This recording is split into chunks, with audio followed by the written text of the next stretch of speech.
Praise the Lord. 1 ദിനവൃത്താന്ത പുസ്തകം 22-ാം അധ്യായം 1 മുതൽ 19 വരെയുള്ള തിരുവചനങ്ങൾ.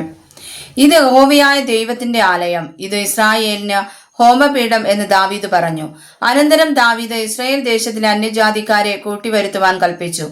ദൈവത്തിന്റെ ആലയം പണിയുവാൻ ചതുരക്കല്ല് ചെത്തേണ്ടതിന് അവൻ കൽപ്പണിക്കാരെ നിയമിച്ചു. ദാവീദ് പടിവാതിൽ കതകുകളുടെ ആണികൾക്കായിട്ടും കൊളുത്തുകൾക്കായിട്ടും വളരെ ഇരുമ്പും തൂക്കമില്ലാത്ത വളരെ താമ്രവും അനവധി ദേവദാരുവും ഒരുക്കിവെച്ചു. സീദോന്യരും സോര്യരും അനവധി ദേവദാരു ദാവീദിന്റെ അടുക്കൽ കൊണ്ടുവന്നു. എന്റെ മകൻ ശലോമോൻ ചെറുപ്പവും ഇളം പ്രായമുള്ളവൻ ആകുന്നു. യഹോവയ്ക്കായി പണിയേണ്ടുന്ന ആലയമോ കീർത്തിയും ശോഭയും കൊണ്ട് സർവ്വദേശങ്ങൾക്കും അതിമഹത്വമുള്ളതായിരിക്കണം. ആകയാൽ ഞാൻ അതിന് തക്കവണ്ണം വട്ടം കൂട്ടുമെന്ന് ദാവീദ് പറഞ്ഞു. അങ്ങനെ ദാവീദ് തന്റെ മരണത്തിനു മുമ്പേ ധാരാളം വട്ടം കൂട്ടി. അവൻ തന്റെ മകനായ ശലോമോനെ വിളിച്ച് ഇസ്രായേലിന്റെ ദൈവമായ യഹോവയ്ക്ക് ഒരാലയം പണിയുവാൻ കൽപ്പന കൊടുത്തു.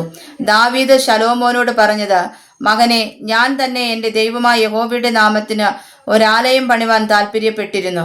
എങ്കിലും എനിക്ക് യഹോവയുടെ അരുളപ്പാട് ഉണ്ടായതെന്തെന്നാൽ, നീ വളരെ രക്തം ചിന്തി വലിയ യുദ്ധങ്ങളും ചെയ്തിട്ടുണ്ട്. നീ എന്റെ നാമത്തിന് ഒരാലയം പണിയരുത്.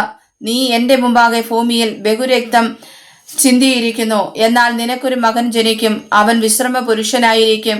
ഞാൻ ചുറ്റുമുള്ള അവന്റെ സകല ശത്രുക്കളെ നീക്കി അവൻ വിശ്രമം കൊടുക്കും. അവന്റെ പേർ ശലോമോൻ എന്ന് ആയിരിക്കും.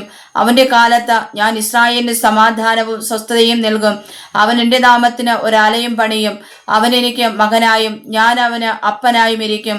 ഇസ്രായേലിൽ അവന്റെ രാജാസനം ഞാൻ എന്നേക്കും നിലനിൽക്കുമാറാക്കും. ആകയാൽ എന്റെ മകനെ, യഹോവ നിന്നോടുകൂടെ ഇരിക്കുമാറാകട്ടെ. നിന്റെ ദൈവമായ യഹോവ നിന്നെക്കുറിച്ച് അരുളി ചെയ്തതുപോലെ നീ കൃതാർത്ഥനായി അവന്റെ ആലയം പണിക. നിന്റെ ദൈവമായ യഹോവയുടെ ന്യായപ്രമാണം നീ ആചരിക്കേണ്ടതിന് യഹോവ നിനക്ക് ജ്ഞാനവും വിവേകവും തന്ന് നിന്നെ ഇസ്രായേലിന് നിയമിക്കുമാറാകട്ടെ. യഹോവ ഇസ്രായേലിന് വേണ്ടി മോശയോട് കൽപ്പിച്ച ചട്ടങ്ങളും വിധികളും നീ പ്രമാണിച്ചാചരിക്കുന്നു എങ്കിൽ നീ കൃതാർത്ഥനാകും.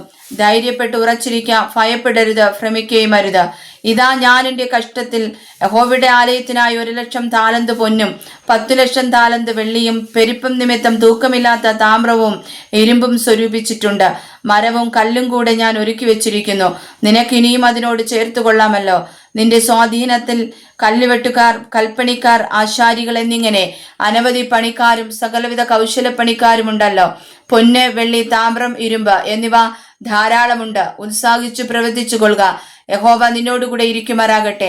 ദാവീദ് ഇസ്രായേലിന്റെ സകല പ്രഭുക്കന്മാരോടും തന്റെ മകനായ ശലോമോനെ സഹായിപ്പാൻ കൽപ്പിച്ചു പറഞ്ഞതാ, നിങ്ങളുടെ ദൈവമായ യഹോവ നിങ്ങളോടുകൂടെ ഉണ്ടല്ലോ. അവൻ നിങ്ങൾക്ക് ചുറ്റും വിശ്രമം വരുത്തിയിരിക്കുന്നു. അവൻ ദേശനിവാസികളെ എന്റെ കയ്യിൽ ഏൽപ്പിച്ച ദേശം യഹോവയ്ക്കും അവന്റെ ജനത്തിനും കീഴടങ്ങിയും ഇരിക്കുന്നു. ആകയാൽ നിങ്ങളുടെ ദൈവമായ യഹോവയെ അന്വേഷിപ്പാൻ നിങ്ങളുടെ ഹൃദയവും മനസ്സും ഏൽപ്പിച്ചു കൊടുപ്പിൻ.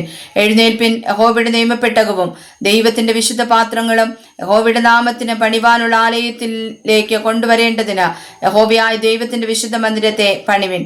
വായിച്ചതായ തിരുവചനം നമ്മുടെ കാലിന് ദീപവും പാതയ്ക്ക് പ്രകാശവുമായി തീരട്ടെ. ആമേൻ.